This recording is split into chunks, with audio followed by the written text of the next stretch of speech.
ধন্যবাদ। অনেকদিন পর আজকে বিশেষ একটা জরুরি পলিটিক্যাল আপডেট নিয়ে কিছু মন্তব্য করার ইচ্ছায় আজকে ফেসবুক লাইভে আসলাম। বন্ধুগণ, ভাই ও বোনেরা, আজকে ধনপুর এবং বক্সনগরের যে বিধানসভা দুইটি কেন্দ্রের উপনির্বাচন, সেই উপনির্বাচনের রেজাল্ট সেটা দেখার পর এবং সিপিআইএম পার্টির পারফরমেন্স দেখার পর আজকে আমার ব্যক্তিগত কিছু মন্তব্য, সেই মন্তব্য করার ইচ্ছা থাকার জন্যই আজকে ফেসবুক লাইভে আসলাম। গত বিধানসভা 2023-এর নির্বাচনে এবং এর আগেও 2021-এর এডিসি নির্বাচনে আমরা লক্ষ্য করেছি সিপিএম শুধুমাত্র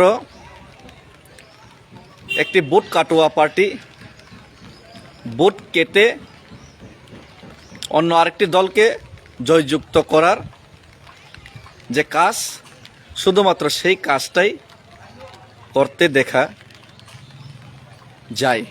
তারপরেও গত 2023-এর নির্বাচনে যে সময় টিপ্রা মথা আমাদের মূল এজেন্ডা গ্রেটার টিপ্রাল্যান্ড সাংবিধানিক সংশোধন ককব্রক রোমান স্ক্রিপ্টের দাবি নিয়ে টিপ্রাসাদের অধিকার রক্ষার্থে এবং ত্রিপুরা রাজ্যের মধ্যে যে উন্নয়ন সেটাকে চূড়ান্ত পর্যায়ে নিয়ে যাওয়ার বোবাগ্রার দিশা নির্দেশ, সেই নির্দেশ অনুযায়ী কাজ করার জন্য আমরা যখন কোনো দলের কথাকে তোয়াক্কা না করে 2023-এর নির্বাচনে একক লড়াই করার সিদ্ধান্ত নেই আমাদের নীতি অনুযায়ী, তখন দেখা যায় নির্বাচনের পর সিপিএম টিপ্রা মথার উপর এবং বোবাগ্রার উপর আরোপ দিয়েছিল যে মহারাজা নাকি দালালি করেছে, মহারাজা বা টিপ্রা মথার কারণে নাকি সিপিএম ক্ষমতায় আসতে পারল না। কিন্তু আমাদের উপর আরোপ করার পরেও যে ছোট্ট একটা পার্টি টিপ্রা মথা, যে টিপ্রা মথাকে সবাই উপেক্ষা করত, ইভেন কাথালিয়া মির্জা রাজাপুর যে এডিসি কনস্টিটিউয়েন্সি রয়েছে সেই জায়গাতেও গত 2021-এ সিপিএমের ভোট কাটার কারণে টিপ্রা মথা পরাজিত হয়েছিল। নয়তোবা আজকে সেখান থেকেও টিপ্রা মথার ইএম হতো, মির্জা কাঠালিয়া রাজাপুরের ডেভেলপমেন্ট করা যেত। কিন্তু কাঠালিয়া মির্জা রাজাপুরে সিপিএম ভোট কাটার কারণে টিপ্রা মথা পরাজিত হয়। তারপরেও আমরা কারোর উপর আরোপ লাগাইনি, আমরা আমাদের যে জয় পরাজয় সেটাকে আমরা মেনে নিয়েছিলাম জনগণের উপর আস্থা রেখে। কিন্তু আজকে দেখলাম 2023-এ আমাদের উপর আরোপ দেওয়া সেই পার্টি সিপিআইএম পার্টি, যে পার্টিকে অনেকেই বলে বৃদ্ধাশ্রম অথবা ফিলিপস রেডিও মডেল কোম্পানির একটা পুরানো রেডিও, যে রেডিও আজকাল এই ত্রিপুরা রাজ্যের মধ্যে অথবা ভারতবর্ষের মধ্যে চলে না। ভারতবর্ষের মধ্যে আজকে 5G এসে পড়েছে, 6G 7G 8Gর অপেক্ষায় এখনও সিপিএমের সেই অযোগ্য বৃদ্ধাশ্রমের যে বাসিন্দারা, বৃদ্ধাশ্রমে যারা থাকেন সেই বৃদ্ধাশ্রমের বৃদ্ধরা এখনও সেই রেডিও নিয়ে ঘুরছে, ফিলিপস কোম্পানির সেই 1970 সনের 60 সালের যে রেডিওগুলিকে নিয়ে ঘুরছে। সেই রেডিও দিয়ে আর হবে না, সেটাই বক্সনগর এবং আজকে ধনপুরের নির্বাচনে প্রমাণ করে দিয়েছে। আজকে ধনপুর এবং বক্সনগরে টিপ্রা মথা কংগ্রেস প্রার্থী না দেওয়া পরেও 1/1 লড়াই করার সুযোগ দেওয়ার পরেও আজকে সেখানে কি হলো, সিপিএমের হাল বেহাল অবস্থায়। যে জায়গাতে বক্সনগরে আমরা টিপ্রা মথায় 3000-এর উপর ভোট পেয়েছিলাম গত 2023-এর নির্বাচনে, আজকে সেই সিপিএম টিপ্রা মথার উপর আরোপ দিয়েছিল, তারা তাদের নিজের মূল গড়েই মাত্র 3000 ভোট সর্বসাকুল্যে পেয়েছে। এবং ধনপুরে ত্রিপুরা মথা কংগ্রেস প্রার্থী না দেওয়ার পরেও সিপিএমের আরও করুণ অবস্থা হয়েছে। অর্থাৎ আমার একটাই আহ্বান, ত্রিপুরা রাজ্যে এখন ত্রিপুরা রাজ্যের মূল বিরোধী দল হিসাবে স্বীকৃতিপ্রাপ্ত প্রথম আঞ্চলিক দল হিসাবে যে দলটি ত্রিপুরা রাজ্যের মধ্যে আবির্ভূত হয়েছে সেটা ইতিহাস, এবং সেই ইতিহাসের সাক্ষী হিসাবে আজকে আমরা সবাই ত্রিপুরা মথাতে যোগদান করে মহারাজার হাতকে আরও মজবুত করার জন্য এবং ত্রিপুরা মথার প্রধান বিরোধী দল হিসাবে স্বীকৃতিপ্রাপ্ত প্রথম আঞ্চলিক দল, যে দল বিভিন্নভাবে ক্রিটিসাইজ করার পরও আজকে নিজের যে আইডিওলজিতে অটুট থেকে একক শক্তিতে মহারাজার নেতৃত্বে যে 13টি আসন দখল করে যে বিরোধী দলের ভূমিকায় আজকে সঠিকভাবে পালন করছে, সেই বিরোধী দল যাতে আগামী দিনে আমাদের ত্রিপুরা রাজ্যের ত্রিপ্রাসাদের ভবিষ্যৎ এবং ত্রিপুরাবাসীর ভবিষ্যৎ সুনিশ্চিত করার জন্য ত্রিপুরা মথা আজকে বিরোধী দল, আগামী দিনে ত্রিপুরা রাজ্যের প্রধান শাসক দল হিসাবে আমরা আগামী দিনে ভরসা শাসক দল হিসাবে ত্রিপুরা রাজ্য চালানোর জন্য একমাত্র ভরসা করতে পারি ত্রিপুরা মথার উপর। তাই সিপিএম অনেক হয়েছে, old model radio Philips company বহুত হয়েছে, বৃদ্ধাশ্রম বহুত চালিয়েছে। আসুন আজকে ইন্টারন্যাশনাল ফিগারের লিডার মহারাজার নেতৃত্বে এবং আমাদের বিরোধী দল নেতা অনিমেষ দেববর্মা, বিজয় আঙ্কল স্যার, ওনাদের নেতৃত্বের যে দল ত্রিপুরা মথার দল, যুব সংগঠনের যুবক এবং মহিলাদের এবং ছাত্রদের, যুবাদের যারা আওয়াজ, সেই দল ত্রিপুরা মথাকে আপনারা দলে দলে সিপিএম সেরে যোগদান করে যাতে আগামী দিনে ত্রিপুরা রাজ্যের মূল বিরোধী দল নয়, ত্রিপুরা রাজ্যের মূল শাসক দল হিসাবে আমরা স্বীকৃত পাওয়ার জন্য আরও এক ধাপ এগিয়ে গেছি।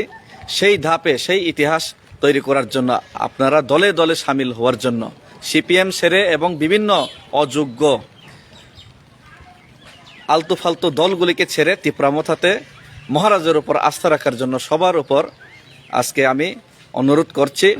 এবং আমি ধিক্কার জানাই সিপিআইএম প্রার্থী 2টা আসনে দেওয়ার পরেও without consultation with other political parties, other opposite political parties,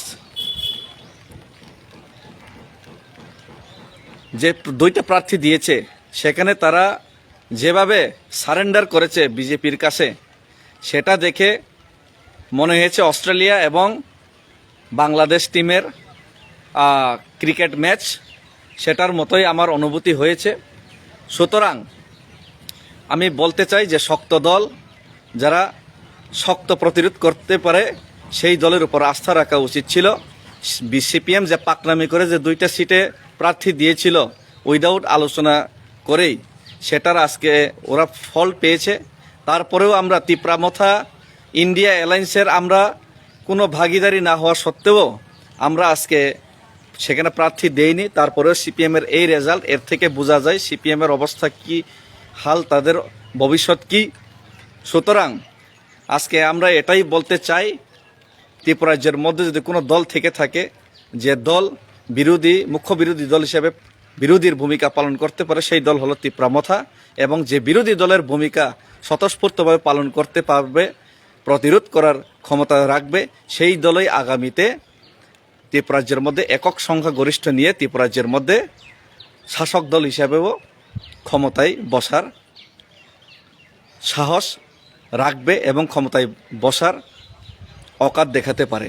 সুতরাং আমি যারা এখনো ভুল ভ্রান্তি হয়ে সেই ওল্ড মডেল রেডিও নিয়ে সিপিএম নিয়ে 2-3 জন চলছে, তাদেরকে বলবো আগামী দিনে ভোট না কাটার জন্য সেই ভোট কাটুয়া পার্টিকে গণহারে বর্জন করে ত্রিপুরা মথায় দলে দলে যোগদান করে ত্রিপুরা মথার ভিতকে আরও শক্তিশালী করার জন্য, সেই কথাগুলি বলার জন্যই আমি আজকে এখানে ফেসবুক লাইভে আসতে বাধ্য হলাম। কারণ সিপিএম যেভাবে আজকে সারেন্ডার করলো, কাউন্টিংয়ে পর্যন্ত যাওয়ার তাদের সাহস নেই, পোলিং এজেন্ট দেওয়ার সাহস নেই, এভাবে লড়াই করতে চাই সিপিএম। অথচ এই জায়গায় যদি ত্রিপুরা মথা আজকে হতো, তাহলে ত্রিপুরা মথাকে লড়াই করার পরও সিপিএমরা বারবার দালাল এবং বিভিন্ন ভাষায় আক্রমণ আমাদের উপর করত। লাগাতার আক্রমণ সেই 2018 ও সেই 2020-21 থেকেই আমাদের উপর করে আসছে। কিন্তু সেই লাগাতার আক্রমণ করার পর দেখা গেল যারা আমাদের উপর আরোপ তুলল, উংলি তুলল, তাদের চোখের মধ্যেই কিন্তু সেই ধূলিকণা, নিজের চোখের মধ্যে যে ধূলিকণা জমে রয়েছে, সেই ধূলিকণা ওনারা সাফাই করতেই পারেনি, শুধু অন্যের উপর আঙ্গুল তুলল। সুতরাং আজকে সেটা প্রমাণ হয়ে গিয়েছে। সেই প্রমাণ আমাদের আর দরকার নেই, সেই প্রমাণ ওনারা নিজেই করেছেন। এবং আমি আবারও বলতে চাই 2021 হয়েছে, 2022 হয়েছে, 2023 হয়েছে, আগামী লোকসভাও যাতে সেই সিপিএম যাতে ভোট কেটে বিরোধী ভোট ব্যাংকে নষ্ট করার সাহস না দেখাতে পারে, সেই জন্য গণহারে আজকের থেকে সিপিএম বর্জন করে ত্রিপুরা মথায় দলে দলে যোগদান করার জন্য আহ্বান রাখছি। সেই আহ্বান রাখার জন্যই আজকে আমি ফেসবুক লাইভে সেই সংক্ষিপ্ত কথাবার্তা বলে আপনাদেরকে যে বাস্তবতার সম্মুখীন হওয়ার জন্য, সেই বাস্তবতা কথাগুলিকে আপনাদের সম্মুখে রাখার জন্য আজকে এই ফেসবুক লাইভে আসলাম। ধন্যবাদ। ত্রিপুরা মথার long live, Bubagra long live, Tripura মথার জয় আগামী দিনে হবেই এবং ত্রিপুরা মথা ত্রিপুরা রাজ্যের মধ্যে এককভাবে আগামী দিনে দখল করবে এবং আমাদের যে পাওনা সেই অধিকার আদায় করেই থাকবে ত্রিপুরা মথা। হামবাই ধন্যবাদ। বোবাগ্রা লং লিভ।